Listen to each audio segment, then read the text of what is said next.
How can you tell if your team members are actively working on the content that you've assigned them? If you're thinking, well, I'll bet there's probably some reports that we could take a look at that would show that kind of data, you're right. Let's check them out.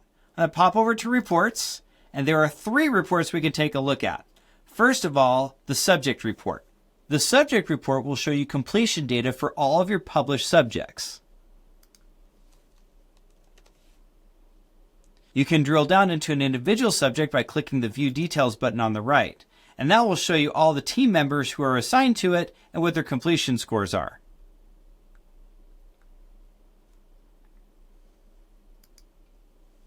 The People report shows you completion data at the individual level. If you click on View Details next to an individual, you'll be able to see all of the subjects they're currently assigned to and what their progress is. You can even drill down to the individual topics and tests.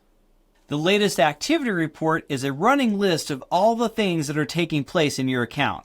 You can easily filter this report by user, subject, and activity. All 3 of these reports can be downloaded to CSV. Okay, here's a pro tip on the latest activity report. If you accidentally delete a subject, you can get it back. You come here, go to Filters, go down to Activity, choose Deletion, hit Update, and you'll see all of the subjects that have been deleted, and you are able to restore it right here on the right-hand side. Woohoo! Thanks for watching this tutorial. Now, if you really want to master Trainual, check out Trainual University in the link below.